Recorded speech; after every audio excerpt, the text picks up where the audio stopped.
Welcome to this course on bond valuation and analysis in R. My name is Cliff Ang. I am Vice President at Compass Lexecon, an economic consulting firm. I advise clients on a variety of financial issues such as valuation and corporate finance. I'm also the author of Analyzing Financial Data and Implementing Financial Models Using R. My book serves as a reference, and I encourage everyone to check it out for additional material. In this course, we focus on the simplest but most common of the group of fixed income instruments, a bond. A bond is a debt instrument that requires the issuer to repay the lender the amount he or she borrows plus interest over a specified period of time. Using bonds allow us to learn the fundamental concepts of bond valuation and analysis without the unnecessary complications that arise when using more complex fixed income securities. Each bond has some basic characteristics that define it. We now describe some of these main characteristics. Each bond has an issuer. This is the entity that borrows the money. Some examples are corporations, governments, or municipalities. The amount borrowed is called the principal. The principal is also called the par value or face value of the bond. The amount of interest paid is denoted by the coupon rate. Coupon rates can be paid out at different frequencies, such as annually, semi-annually, or quarterly.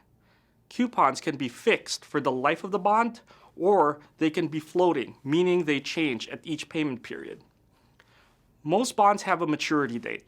This is when the bond ceases to become outstanding, and the principal is paid back.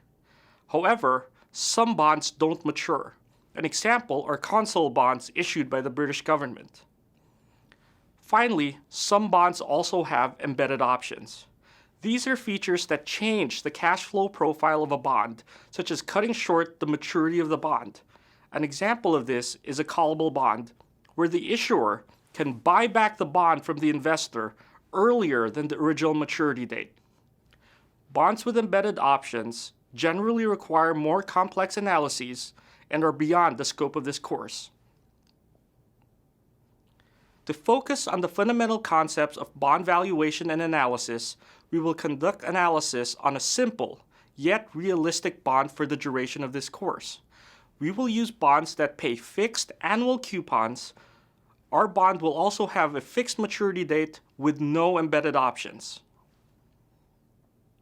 In this course, we will use the terms bond price and bond value interchangeably. However, you should be aware that there is a difference between these two terms. The price of a bond is the amount you pay to buy the bond. The value of a bond is how much you think the bond is worth. Why is this important? Suppose a buyer believes a bond is worth $105, while the seller believes that same bond is worth $95. The two may trade when the price of the bond is $100. This is because the buyer will pay $100 for something he thinks is worth $105, and the seller will accept the $100 because she thinks the bond is only worth $95. As this example shows, the value of a bond is different for different sellers and different buyers. But if the bond trades frequently, the price of the bond could be considered an average price that eliminates buyer and seller-specific valuation differences. So for actively traded bonds, price may be considered the best estimate of the bond's value. However, because many bonds are infrequently traded, the odds are against you in finding such a bond. Okay, that was a lot of material. Now let's practice.